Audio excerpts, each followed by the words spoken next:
Y'all, I need you to sit down for this one, because I just watched Cardi B do something I genuinely did not believe she had in her. And I have been replaying the footage for about 3 hours trying to make sense of it.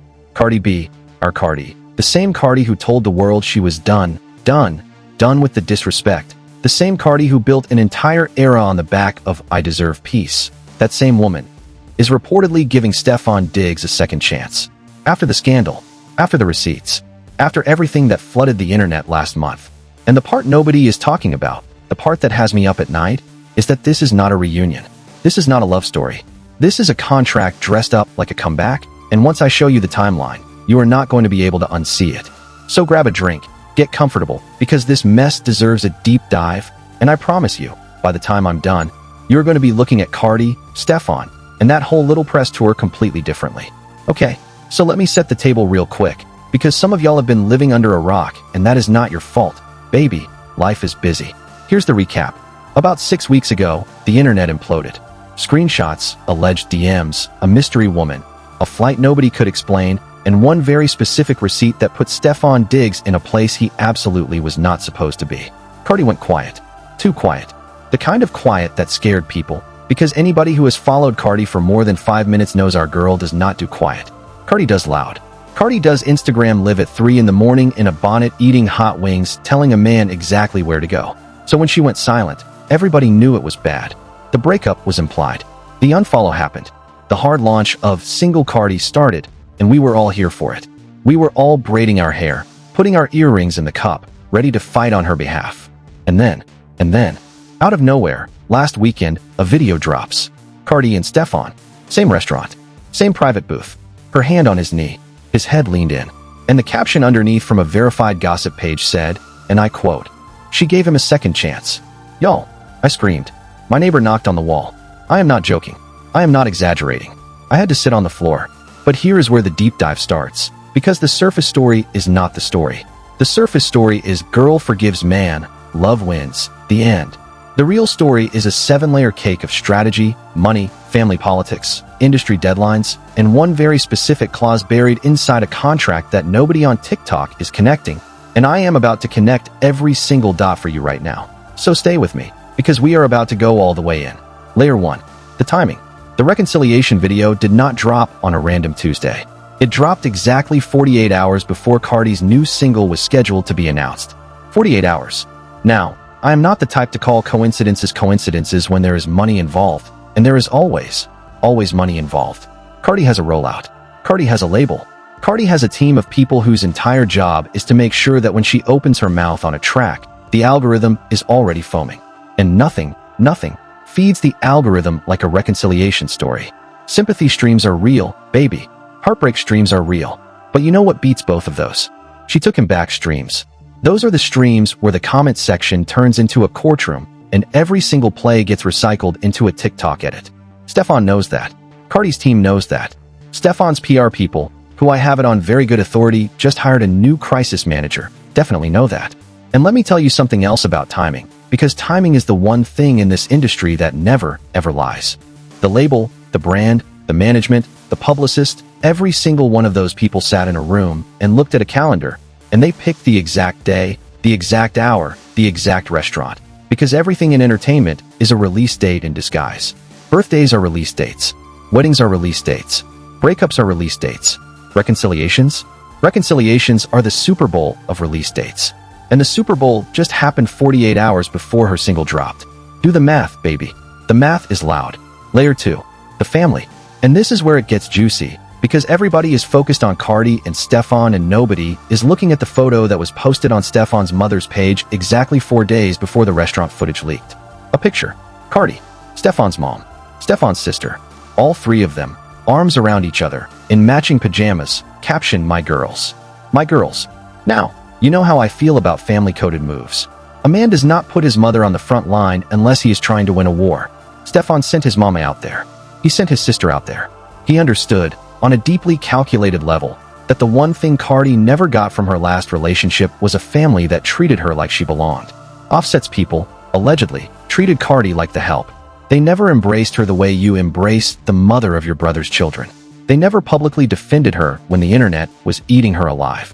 So Stefon, who who is many things but is not stupid in the strategic sense, looked at that wound, took notes, and weaponized it. He gave Cardi the one thing she never had: family acceptance, wrapped in cashmere, with a caption, "And listen, I am not saying his family doesn't love her. They might. They probably do. Cardi is genuinely lovable. But love and strategy can live in the same house. And in this house, they are paying rent together." I want to be very, very specific about something else, because I think this part is missed. Stefon's mama did not just post a sweet picture. Mama posted 5 separate pictures, on 5 separate days, in a tightly choreographed rollout. Day 1, the pajama picture. Day 2, a missing you sis story. Day 3, a throwback of Cardi at a family barbecue that nobody remembered seeing the first time around. Day 4, a happy birthday post to Cardi from Stefon's auntie. Day 5, the restaurant. That is not a family expressing love. That is a publicity campaign. That is a 5-day content drop engineered to soften the ground, so that when the reconciliation footage dropped, the audience would already be primed to say, they look like family. And we did. We said it. We fell for it. And I am not mad at Stefon's mama. Mama is doing what mamas do, protecting her son. But baby, the choreography is the choreography, and I see what I see. Layer 3, the contract. And this is the part where I'm going to need you to take a deep breath, because what I am about to tell you, I have been sitting on for 2 weeks, and I had to verify with 3 separate sources before I felt comfortable saying it on this channel. Stefon's current endorsement deal, the big one, the one tied to his off-field brand, has a morality clause. A morality clause, for those of you who didn't go to law school on YouTube like me, is a little paragraph buried in the contract that says, if you publicly embarrass us, we can pull your check. And after the scandal, that check was on a ledge. The brand was nervous. The brand was talking about an exit. The brand was, according to whispers, drafting the press release. And then, suddenly, magically, miraculously, 2 weekends ago, Stefon shows up on a date with America's sweetheart, gets photographed being a doting boyfriend, and the brand's social team posts a heart emoji under the picture. A heart emoji. From a corporate account. That is not love. That is a save. That is a multi-million-dollar save dressed up as a romantic gesture. And Cardi, knowingly or unknowingly, just became the human shield for somebody else's bag. And it gets even deeper, because the morality clause is only one piece. There is also, according to people who would know, a performance clause. A performance clause means that Stefon's bonuses, his appearance fees, his marketing dollars, are all tied to how many positive impressions his brand generates per quarter. Positive impressions are a real metric. They are tracked. They are graphed. They are reported to investors. And after the scandal, those impressions were in the toilet. Negative engagement was through the roof. The kind of engagement where people are tagging the brand to complain. The kind of engagement that makes a CFO sweat. So somebody, somewhere, looked at a spreadsheet and said, we need to flip these numbers in 30 days or we lose the contract. And the cheapest, fastest, most effective way to flip those numbers is to put your face next to the face of the most beloved woman in pop culture. Cardi did not just give Stefon a second chance. Cardi gave Stefon's brand a quarterly earnings report. Now, the question becomes, does Cardi know? And this is where I have to be careful, because Cardi is not stupid. I want to keep saying that, over and over, because the internet has a really nasty habit of calling brilliant women dumb the second they make a decision the public doesn't like. Cardi is not stupid. Cardi reads contracts. Cardi has a team. Cardi has been in this game long enough to know what a setup looks like. So if Cardi is back with Stefon, and I am only saying if, then she is back with him on her terms. Maybe she got something out of it. Maybe she got a number. Maybe she got a promise. Maybe she got a guest verse on a track that is going to print money. Maybe she just wanted her babies to have their daddy figure for the holidays, and the rest of us can mind our business. All of those things are possible. All of those things are valid. But the math, baby, the math is mathing in a very specific direction, and that direction has dollar signs all over it. Layer 4. The footwork. Now, watch this, because this is the layer that the gossip blogs missed completely, and it is, in my opinion, the smoking gun. 3 days before the restaurant footage leaked, Stefon was photographed walking out of a publicist's office in Tribeca. Not just any publicist. The publicist. The one who handled the rehabilitation of 3 different athletes whose names I am not going to say on camera because I would like to keep my channel monetized. Thank you. But if you know, you know. This is the woman who specializes in turning villains into victims in under 6 weeks. 6 weeks. And what happened 6 weeks ago? Correct. The scandal. The math, my loves. The math is so loud right now it is screaming. He hired a fixer. The fixer drafted a plan. The plan required a reconciliation. The reconciliation required Cardi. And here we are. And let me give you even more detail on this Tribeca publicist, because the receipts are spicy. This woman charges, and I am not exaggerating, between $50,000 and $75,000 a month, with a 6-month minimum, and a success bonus tied to media tone shift. Media tone shift is exactly what it sounds like. She measures the percentage of articles, posts, and TikToks about her client that are negative versus positive. Her job is to flip that ratio, and she has, allegedly, never failed. She is the cleaner. She is the closer. And when you walk out of her office, you walk out with a binder, a timeline, a list of public appearances, a list of approved talking points, and, most importantly, a list of rehabilitation co-stars. Rehabilitation co-stars are public figures whose proximity to you can soften your image. The cleaner does not pick those names randomly. She picks them based on alignment, audience overlap, and brand chemistry. And guess whose name was sitting at the top of Stefon's list? You guessed it, Cardi. So when I tell you this reconciliation was scripted, I am not being dramatic. I am being literal. There is, allegedly, a document with bullet points. And one of the bullet points says, in plain English, reconcile publicly to neutralize scandal narrative. That is not a love story. That is a homework assignment. Layer 5. The disappearing woman. And this is the one that genuinely made me put my phone down and go for a walk. The post-scandal woman, the alleged other party, has not been seen since the original story broke. No interview. No statement. No new TikTok. Nothing. Now, in 2026, a woman attached to a viral scandal does not just disappear. Women do not disappear for free. Women disappear because somebody made a phone call, somebody wrote a check, and somebody signed an NDA. I am not saying that is what happened. I am saying it is the only explanation that fits the silence. And if she signed something, then we have to ask, who paid for it?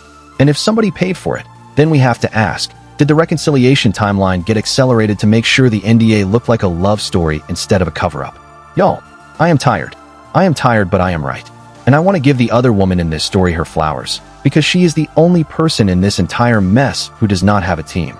She does not have a publicist. She does not have a label. She does not have a brand. She is just a woman who, allegedly, had the wrong night with the wrong man, and the world turned her into a hashtag for 2 weeks before forgetting she existed. Wherever she is right now, whatever she signed, however much they paid her, I hope she is somewhere warm, with her phone off, and a glass of something cold in her hand. The internet did her dirty. The internet always does the woman dirty. And the fact that nobody is asking where she is, the fact that her silence has been so loud and so coordinated, is itself the story. Silence in 2026 is bought. Silence is paid for. Silence has a price tag. And somebody, somewhere, just signed the check. Layer 6. The album. And this is the layer that, when I tell you my jaw is on the floor, I am understating. I have been doing this long enough to know how rollouts work. A rollout is not a song. A rollout is a campaign. A campaign has phases. Phase 1 is the tease. Phase 2 is the single. Phase 3 is the music video. Phase 4 is the press tour. Phase 5 is the album. And every phase, every single phase, needs a hook. Something to keep the conversation going.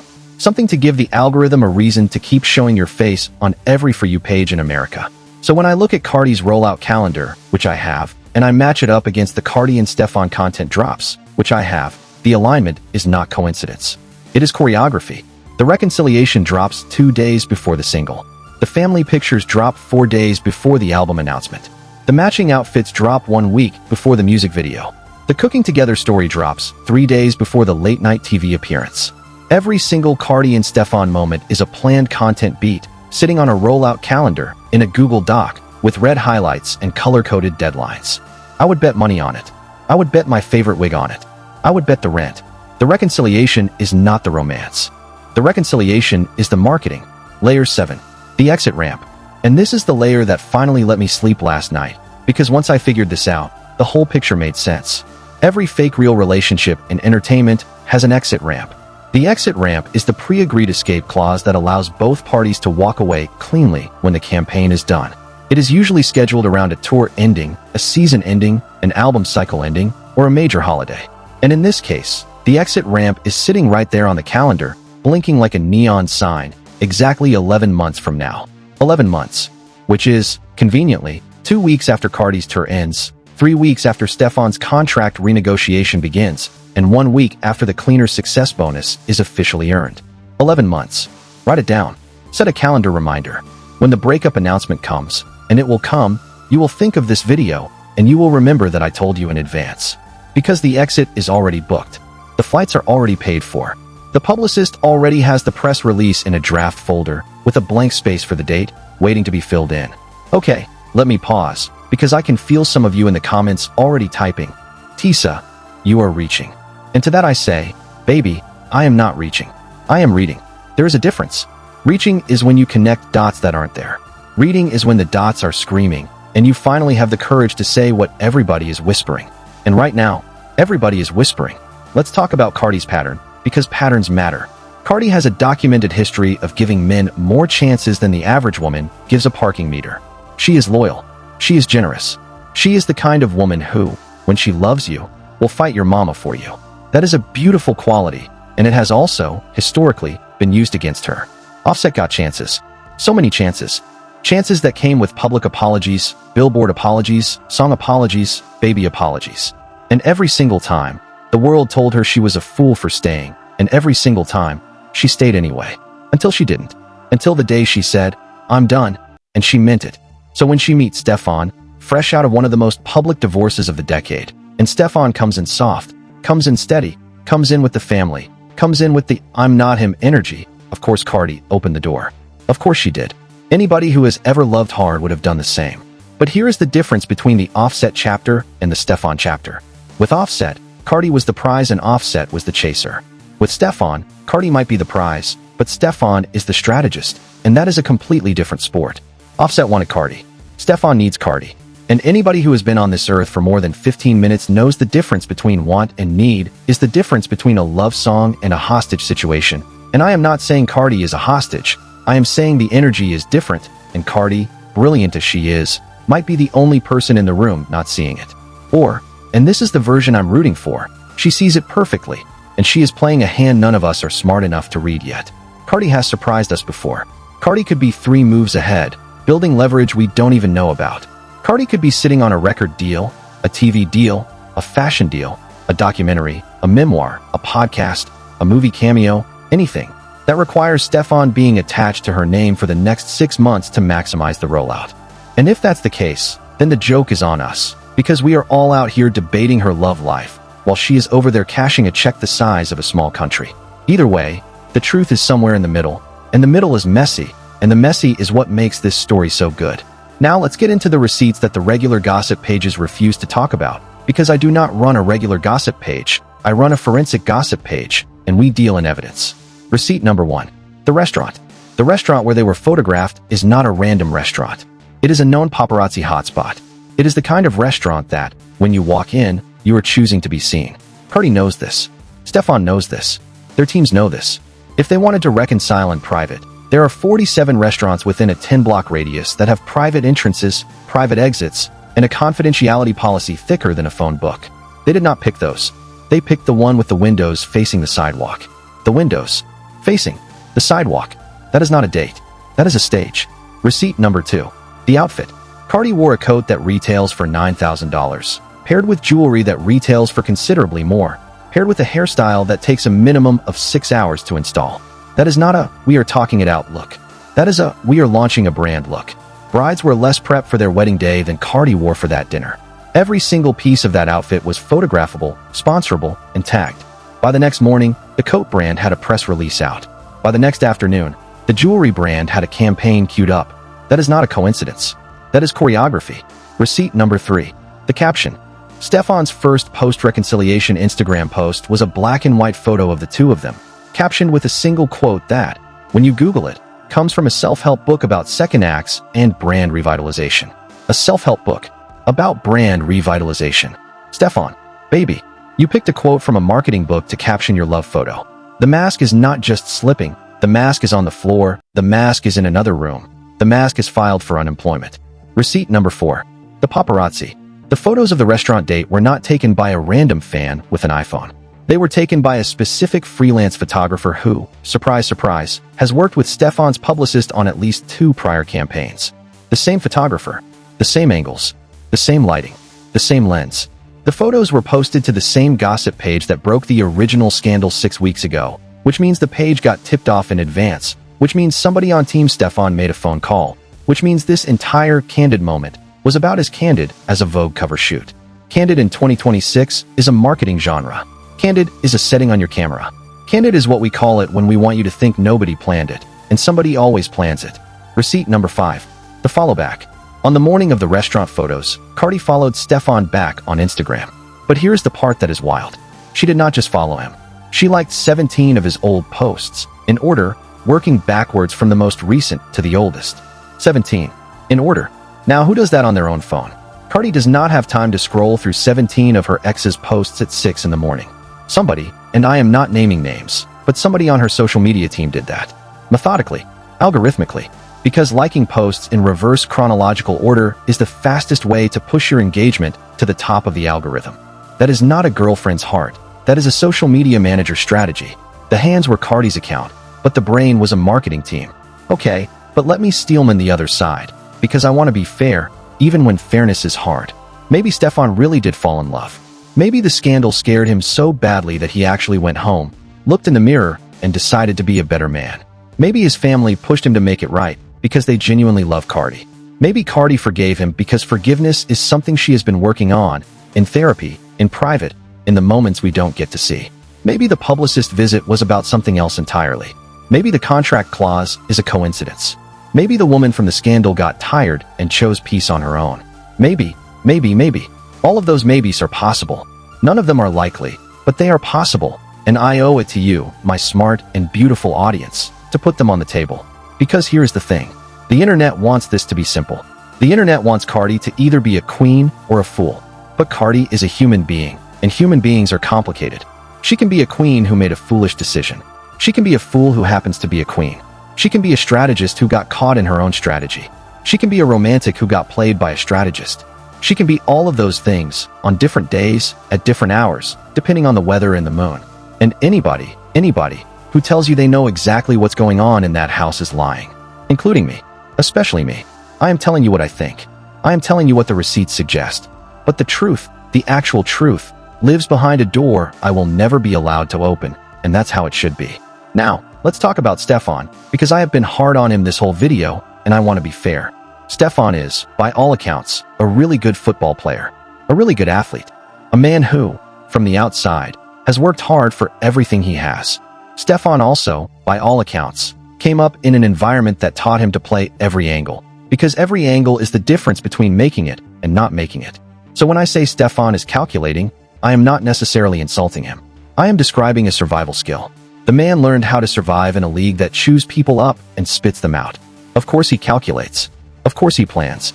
Of course he has a publicist on speed dial. That is the job. That has always been the job. The question is not whether Stefon is calculating. The question is whether Cardi knows she is being calculated around. And my honest, deepest, gut-level read on this. Cardi knows. Cardi has always known. Cardi did not become Cardi B by being naive. Cardi became Cardi B by being 2 steps ahead of every man who ever underestimated her. So if she is back with Stefon, she is back on her terms, with her receipts, with her exit plan already drafted in a Google Doc, and probably with a notarized agreement that nobody will ever see. Cardi is not stupid. Say it with me. Cardi is not stupid. Tattoo it on your forehead. Print it on a shirt. Put it in your bio. But that does not mean she is not at risk. Smart women take risks. Smart women bet on themselves. Smart women sometimes lose. And the risk Cardi is taking right now, if my read is correct, is that she is loaning her brand to a man whose brand is on fire, and fire spreads. If Stefon has another scandal, and history suggests he might, Cardi is going to be in the photo. Cardi is going to be in the headline. Cardi's name is going to be tied to whatever happens next. And no amount of prenup, postnup, or non-disclosure agreement can undo a viral tweet. The reputation cost is the one cost no lawyer can negotiate down. And here is something else that has been bothering me, something I cannot shake. The reputation economy in 2026 is different than it used to be. It used to be that a celebrity could ride out a scandal, take a 6-month vacation, come back with a redemption interview, and the public would more or less forgive. That model is dead. The new model is faster, hungrier, and meaner. The new model demands a sacrifice. It demands a co-star. It demands somebody else's reputation to consume in order to spit yours back out clean. And the price of being the co-star in somebody else's redemption arc is steep. You become collateral. You become the bandage. And when the wound heals, you become disposable. I have watched this happen to 3 different women in the last 18 months. 3. Women whose names I will not say, but whose stories you know. They were the rebound. They were the redemption. They were the rehabilitation co-star. And every single one of them, after the campaign ended, found themselves quietly excluded from the next chapter. Cardi, my queen, my sister, my fellow scrolling at 3 in the morning soul, please do not be the fourth. So what happens next? Here is my prediction, and you can come back to this video in 6 months and let me know if I got it right. Because I love being right, and I love it even more when y'all let me know. Prediction 1. Within the next 90 days, Cardi will release new music with a Stefon visual appearance. He will be in the music video. He will be the love interest. The video will go viral. The streams will explode. Everybody will forget about the scandal. Prediction 2. Stefon will land a new endorsement deal. A bigger one. Something in the lifestyle or fashion space. The deal will be announced with a couple's photo. Prediction 3. There will be a pregnancy rumor. There is always a pregnancy rumor. It will be planted strategically, neither confirmed nor denied, and it will buy them another 6 months of headlines. Prediction 4. Around month 7 or 8, after the rollout cools, you will start to see the unfollows again. The subtle distance.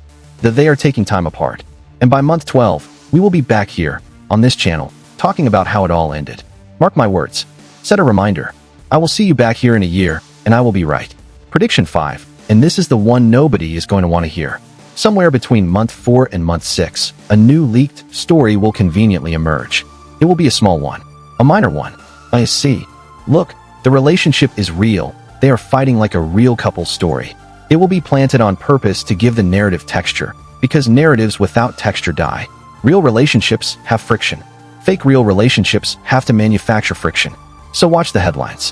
When you see a Cardi storms out of restaurant, or Stefon caught at club without her story between months 4 and 6, you will know exactly what is happening. They are giving us a flavor of conflict to keep us invested. They are seasoning the dish.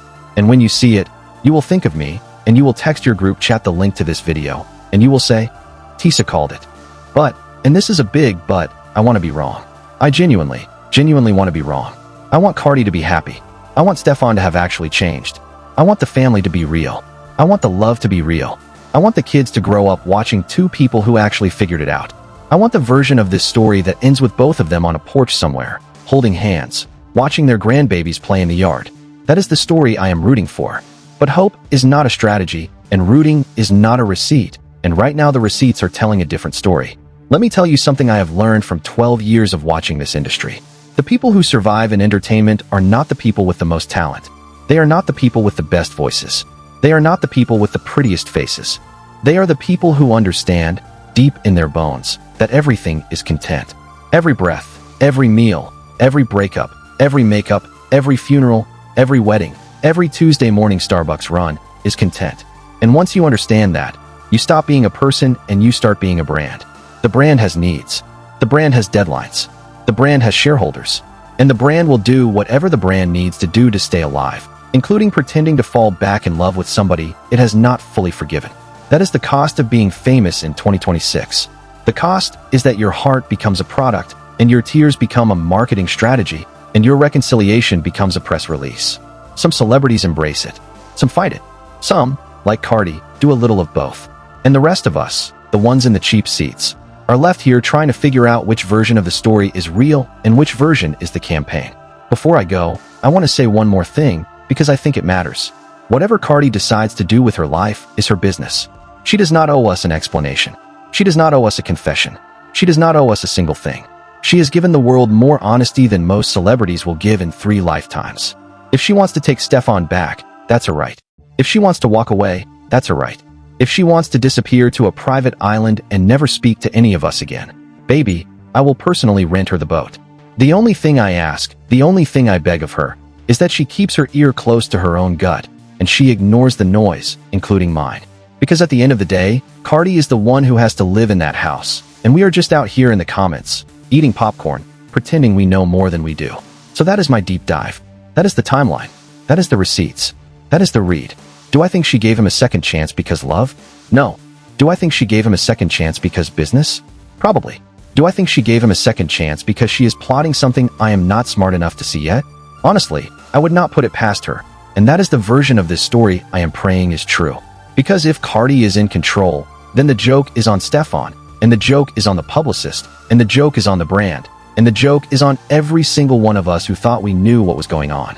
Cardi, if you are watching this, and I know you are not, but if you are, I just want to say, I see you. I see what you are doing, even if I do not fully understand it. And I am here for whatever version of yourself you decide to be. Just please, please, please, do not let them dim that light. Whatever this is, whatever the deal is, whatever the strategy is, do not lose yourself in it. We need you out here, loud, messy, brilliant, hilarious, exactly the way you have always been. The world is too dark right now to lose Cardi B to a contract. We need Cardi loud. We need Cardi free. We need Cardi making the choices she wants, not the choices a room full of strangers in suits decided for her over a $30,000 bottle of wine at a dinner she was not invited to. That is the Cardi we fell in love with. That is the Cardi we are not willing to let go of. That is the Cardi I am writing this whole video for, in the hopes that somehow, through some algorithmic miracle, the message reaches her, and she remembers, even for a second, that she does not have to play their game on their terms. She wrote the game. She rewrote the game. And if anybody can flip this whole script back on its head, it is her.